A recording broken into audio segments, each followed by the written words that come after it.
beribadah lalu kemudian ditutup hanya karena alasan belum punya izin. Kami agak bingung di Indonesia ini bahwa kebebasan beragama menurut pasal 29 itu sudah selesai. Tetapi masih banyak orang-orang tertentu, kelompok-kelompok tertentu, bahkan kepala daerah yang menjadi motor di dalam usaha dan upaya melarang adanya ibadah dari umat Kristiani. Bahwa kegiatan-kegiatan ibadah yang dijamin oleh konstitusi dan undang-undang dasar sepertinya belum bisa diimplementasikan dengan baik. Tetapi kalau sampai hari ini kemudian betapa susahnya kami harus beribadah. Saya masih menanti pemimpin di negeri ini yang bisa menjamin bahwa toleransi di dalam kebangsaan itu benar-benar bukan merupakan wacana, tetapi dia merupakan sebuah bagian dari perjuangan yang harus kita jaga bersama-sama. Kita nggak mau kok, kita hanya mau beribadah di sini.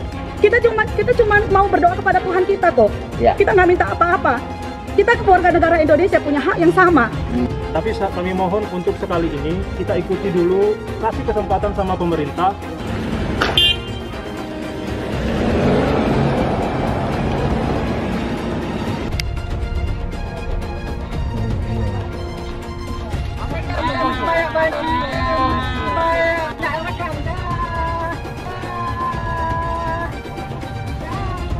Dari dulu saya sudah mengingatkan kalau MUI bisa jadi sarang sebenarnya dari kelompok radikal.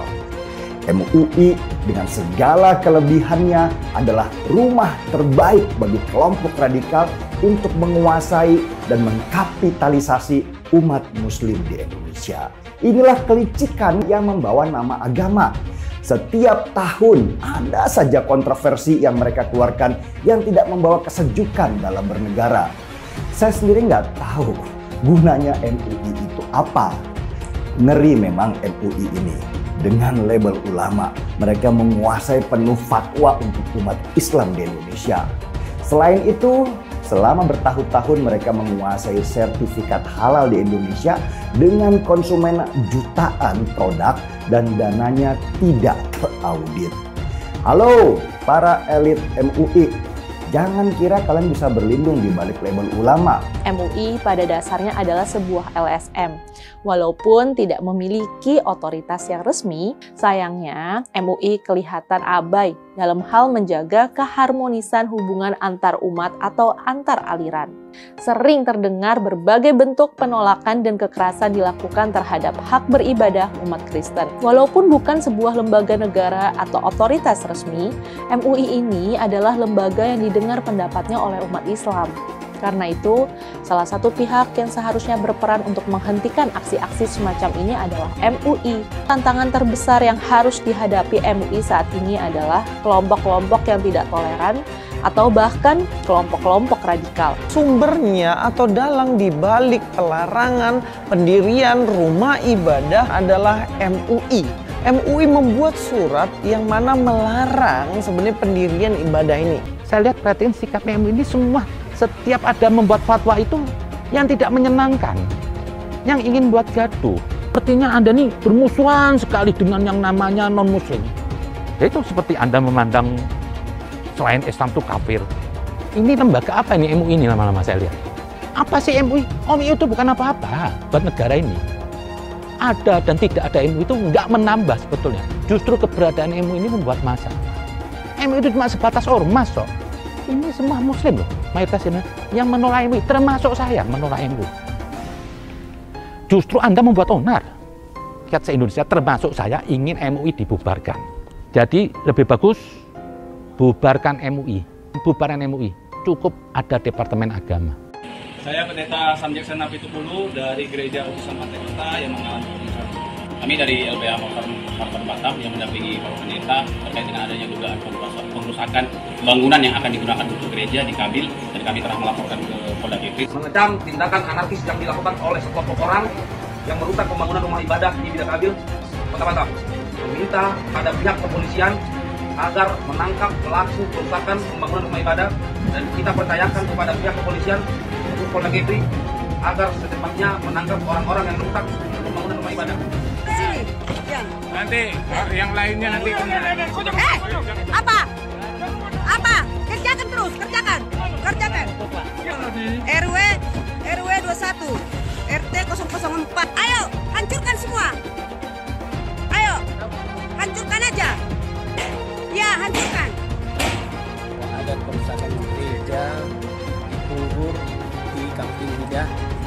ada perusakan dinding atau perusakan jendela.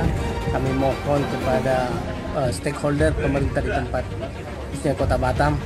Kami percaya bahwa pemerintah akan bertindak segera. Somad aja belum tentu masuk surga, Rizik aja belum tentu masuk surga, Haikal Hasan aja belum tentu masuk surga, ya, Tengku Zul juga belum tentu masuk surga. Siapa lagi?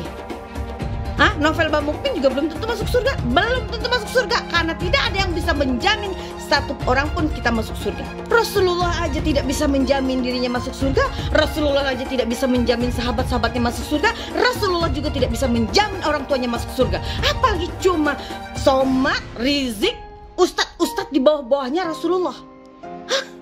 Berpikir yang cerdas. Kenapa Nyai bilang Somad aja belum tentu masuk surga? Karena Somad suka menyebarkan ujaran kebencian dan berita bohong. Percuma kalian ibadah sholat 5 waktu, percuma zikir kalian, percuma puasa kalian, ngaji kalian, zikir. Tapi lisan kita tidak bisa dijaga, otak kita, pikiran kita selalu buruk dan kotor, dan ikut menyebarkan ujaran kebencian dan fitnah, sehingga terjadinya kegaduhan di masyarakat. Itu dosa besar. Yang membuat Indonesia tidak aman adalah kelompok-kelompok intoleran, ya, kadrun-kadrun radikal seperti HTI FPI 212.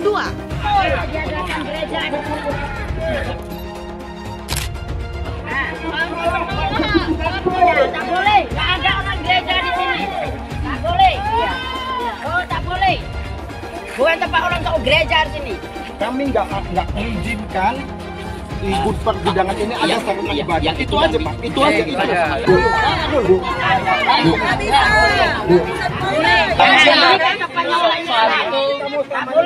Soal itu bukan urusan saya karena nanti saya urusan kepolisian.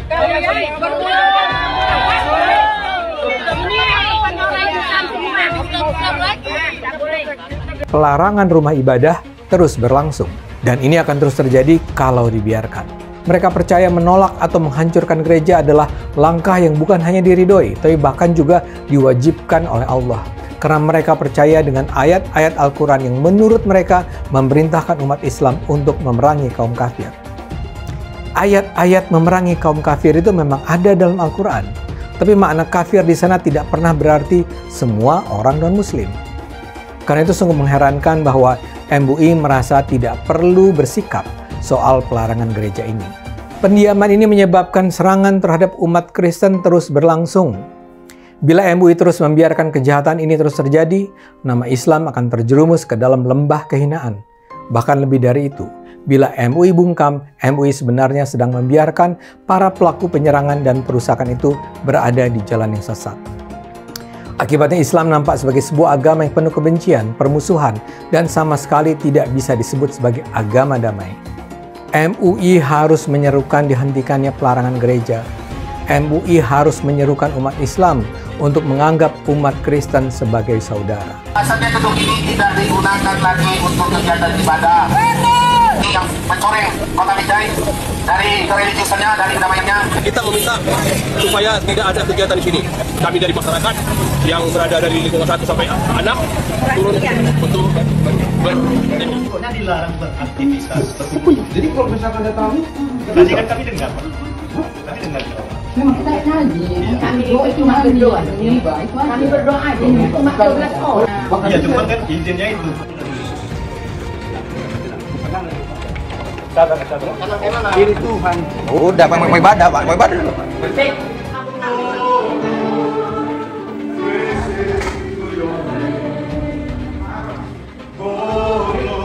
Poin penting di SKB 2 Menteri ini yang perlu kita ketahui bersama.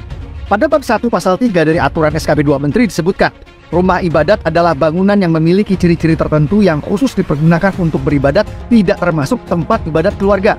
Poin pentingnya adalah tempat ibadat keluarga tidak perlu pakai izin.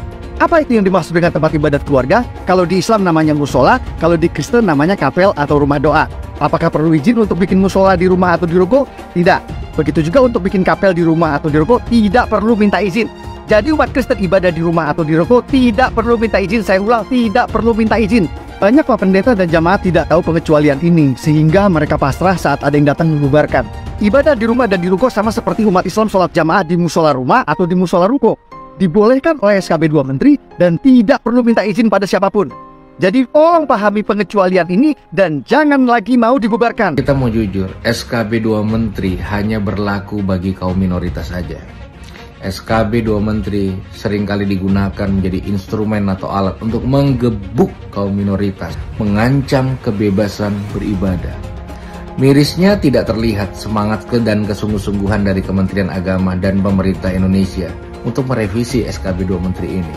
Itu sebabnya saya mau mengajak melalui video ini, sama-sama kita berjuang untuk menegakkan konstitusi dengan tujuan utama merevisi kembali SKB 2 Menteri ini. Ya, saya tidak mau suatu saat anak saya ketika tumbuh dewasa masih harus berjuang untuk kebebasan beragama. Mari sama-sama bergandengan tangan berjuang untuk merevisi SKB 2 Menteri ini sehingga Indonesia menjadi rumah yang nyaman bagi semua golongan dan semua agama.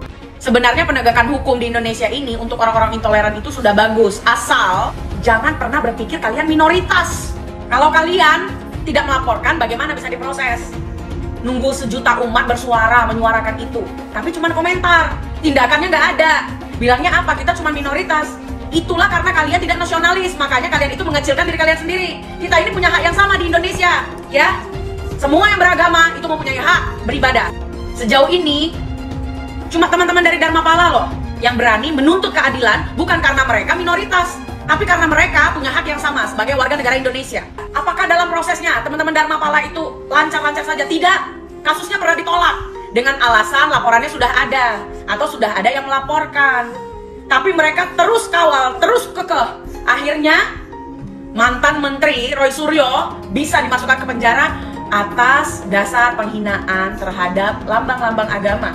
Apalagi ini yang menyetop orang beribadah, bukan siapa-siapa pula.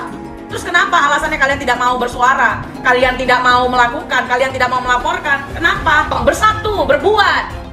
Jangan cuma diam. Mengenai kebebasan beribadah dan kebebasan beragama. Beragama Kristen, Katolik, Hindu, Konghucu, hati-hati, ini memiliki hak yang sama dalam beribadah.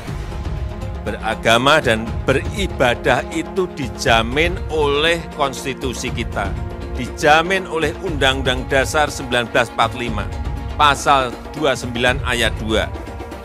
Dandim, Kapolres, Kapolda, Pangdam harus ngerti ini.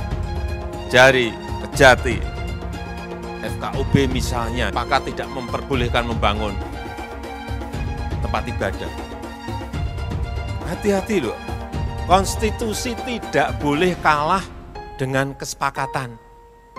Karena saya lihat masih terjadi.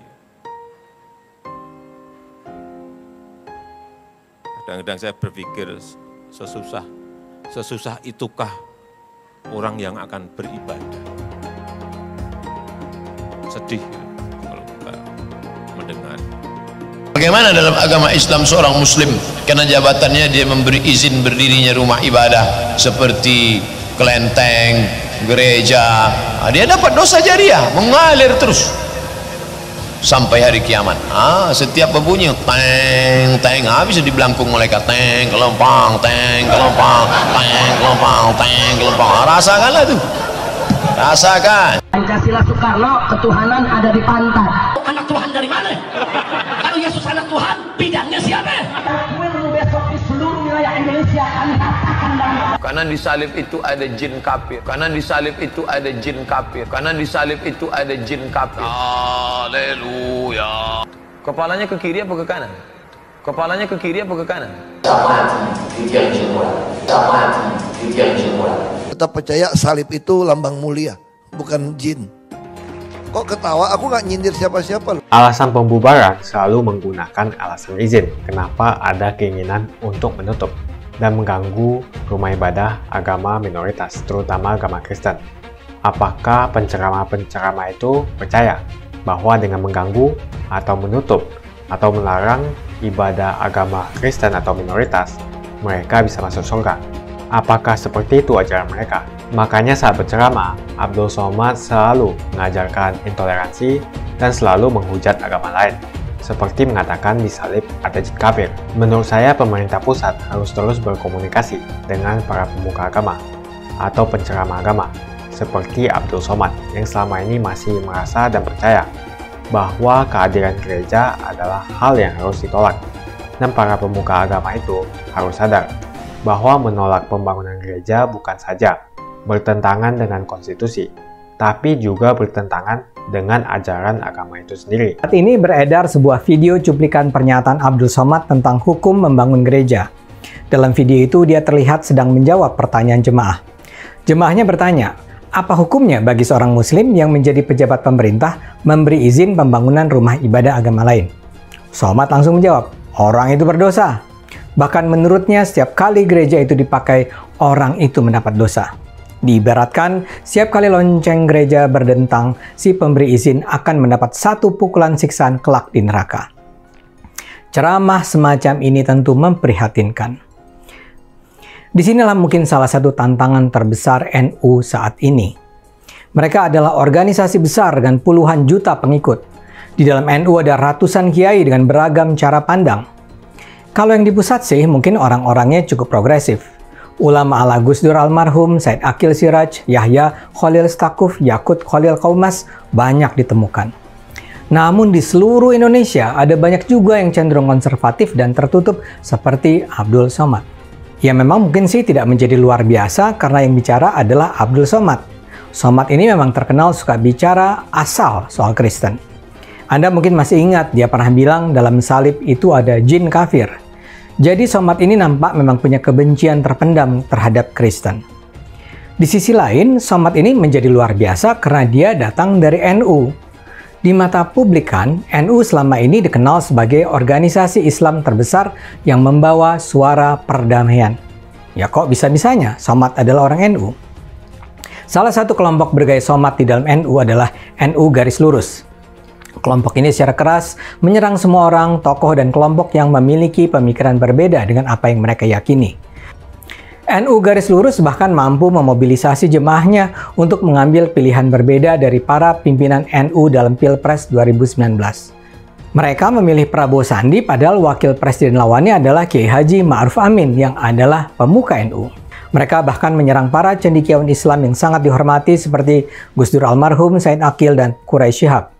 Quraisy misalnya terutama diserang karena pemikirannya yang cenderung moderat dalam isu seperti kewajiban jilbab bagi kaum perempuan muslim. Bisa dibilang kelahiran NU 100 tahun yang lalu juga diawali dengan kesadaran akan bahaya tumbuhnya Islam radikal dan ekstrim sebagaimana dibawa gerakan Wahabi yang datang dari tanah Arab. Karena itu dalam usia 1 abad ini NU perlu lebih menegaskan jalan yang hendak ditempuh ke depan. Dan tak ada alasan untuk pesimistis. Arus utama Islam dalam NU adalah tetap sebuah Islam yang ditandai dengan penghormatan atas keberagaman dan perdamaian. NU Garis Lurus secara konsisten menyerang Syiah dan Ahmadiyah. Mereka bahkan menunjukkan dukungan terhadap aliran Wahabi. Jadi sebenarnya di dalam NU juga terdapat benih-benih konservatisme, kesempitan, dan ketertutupan yang bisa mengancam Indonesia. Walaupun mudah-mudahan mereka cuma menempati posisi minoritas. Karena itu bila NU kembali ke semangat awal pendiriannya, NU sangat bisa diharapkan akan menjadi kekuatan utama untuk melawan paham-paham keislaman yang serba terbelakang. Dan NU memiliki sumber daya yang lebih dari cukup untuk menjalankan jihad perdamaian ini. Selain di tataran pemikiran, NU juga mengajarkan ajaran perdamaian dalam praktek sesungguhnya. Salah satu contoh terbaik adalah tradisi salah satu organisasi kaum muda NU Banser menjaga gereja di masa Natal. Banser adalah singkatan dari Barisan Ansor Serbaguna. Dalam hampir 20 tahun terakhir, Banser ditugaskan untuk menjaga keamanan gereja di masa Natal. Tradisi ini bermula tahun 1996 di Situbondo. Saat itu terjadi kerusuhan massa yang dibumbui pembakaran salah satu gereja di Situbondo. Khawatir kerusuhan semakin parah, Gus Dur yang saat itu menjabat sebagai Ketua Umum NU segera memerintahkan Banser untuk menjaga gereja di Situbondo. Pada tahun-tahun berikutnya, tradisi itu terus dilakukan, bahkan meluas di berbagai daerah. Sampai saat ini, Banser ramai-ramai menjaga gereja pada setiap hari Natal bersama aparat TNI dan Polri di masing-masing daerah. Anggota Banser NU diperintahkan tidak meminta atau menerima imbalan dari siapapun, terutama dari pengurus rumah ibadah. Jadi sebagaimana terlihat, NU memiliki semangat perdamaian dan toleransi yang luar biasa. Kini NU sudah berusia 1 abad. Kita doakan NU dapat terus berkembang dan menjadi kekuatan utama yang akan membawa Indonesia menjadi sebuah negara yang damai dan sejahtera. Jumpa lagi dengan saya di channel Jonas Leong. Terima kasih banyak buat kalian yang sudah like dan subscribe di channel Jonas Leong. Sebelum video ini dimulai, saya mau nanya, kenapa ada keinginan untuk menutup dan mengganggu rumah ibadah agama minoritas, terutama agama Kristen? Apakah penceramah-penceramah itu percaya bahwa dengan mengganggu atau menutup atau melarang ibadah agama Kristen atau minoritas, mereka bisa masuk surga? Apakah seperti itu ajaran mereka? Silahkan tuliskan pendapat kalian di kolom komentar. Masalah intoleransi semakin tak terbendung. Lebih dari 200 gereja ditutup secara paksa 10 tahun belakangan. Yang paling mencolok adalah kasus intoleransi 3 tahun terakhir ini. Banyak sekali kasus pembubaran rumah ibadah akhir-akhir ini. Itu yang viral. Bagaimana yang tidak viral? Tentu lebih banyak lagi. Alasan pembubaran selalu menggunakan alasan izin. Dan selalu FKUB tidak memberikan izin.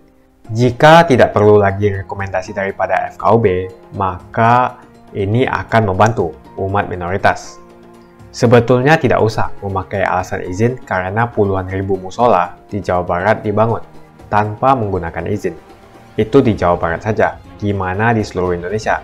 Mungkin ada ratusan ribu hingga jutaan masjid di Indonesia yang tidak mempunyai izin. Jadi jelas kalau kita membandingkan masalah izin, terjadi ketidakadilan. Seperti yang kita ketahui, banyak sekali musola tidak mempunyai izin. Umat mayoritas bisa membangun rumah ibadah tanpa menggunakan izin. Adapun SKB 2 Menteri bab 1 pasal 3, orang Kristen yang mau bikin rumah-rumah doa di rumah atau di ruko sebetulnya tidak perlu meminta izin. Dan juga dalam SKB 2 Menteri pasal 13 dan pasal 14 peraturan bersama Menteri Agama dan Menteri Dalam Negeri nomor 9 dan nomor 8 tahun 2006 mengamanatkan kepala daerah untuk memberikan izin, sementara sebagai bentuk fasilitasi negara dalam mencarikan solusi pendirian rumah ibadah. Jadi dalam SKB 2 Menteri, sebetulnya kepala daerah harus memfasilitasi dalam memberikan perizinan pendirian rumah ibadah. Akan tetapi dua pasal ini dianggap tidak ada oleh ormas-ormas preman berjubah agama itu. Yang dipermasalahkan oleh ormas preman berjubah agama itu selalu rekomendasi FKUB yang ada di SKB 2 Menteri. Semoga rekomendasi FKUB yang ada di SKB 2 Menteri bisa dihilangkan. Menurut saya selama SKB 2 Menteri tentang rekomendasi FKUB tidak direvisi, maka masalah-masalah penolakan rumah ibadah agama lain di tempat-tempat lain di seluruh Indonesia akan terus terjadi. Konstitusi jelas memberikan jaminan perlindungan negara kepada orang untuk beragama dan melaksanakan ibadah sesuai dengan kepercayaan dan agamanya. Maka tidak boleh tunduk pada kesepakatan. Bunyi pasal 29 ayat 2 Undang-Undang 1945, negara menjamin kemerdekaan tiap-tiap penduduk untuk memeluk agamanya masing-masing dan untuk beribadah menurut agama dan kepercayaannya itu. Mulai saat ini jangan diam. Bila rumah ibadahmu dibubarkan, kita sudah punya undang-undang yang melindungi. Bukan hanya itu, SKB 2 Menteri juga sebetulnya melindungi umat minoritas. Jadi ayo bantu sebarkan video ini supaya semakin banyak yang mengetahui tentang hal ini. Menurut saya pemerintah pusat harus terus berkomunikasi dengan para pemuka agama atau penceramah agama seperti Abdul Somad yang selama ini masih merasa dan percaya bahwa kehadiran gereja adalah hal yang harus ditolak. Dan para pemuka agama itu harus sadar bahwa menolak pembangunan gereja bukan saja bertentangan dengan konstitusi, tapi juga bertentangan dengan ajaran agama itu sendiri dan juga akhlak. Jadi menurut kalian, kenapa ada keinginan untuk menutup atau mengganggu rumah ibadah agama minoritas? Apa alasannya? Apakah mereka percaya bahwa menutup atau mengganggu rumah ibadah agama minoritas, terutama agama Kristen, mereka bisa masuk surga? Tuliskan menurut kalian apa alasannya, dan kita akan bahas di video selanjutnya. Jika kalian suka dengan pembahasan saya tentang perizinan rumah ibadah dan tentang penceramah seperti Abdul Somad, pastikan Anda semua menekan like di video ini. Dan bagikan video ini ke teman dan family Anda supaya mereka semua mengetahui informasi ini. Tekan tombol subscribe dan bunyikan lonceng notifikasi supaya kamu tidak ketinggalan info dari channel Jonas Leong.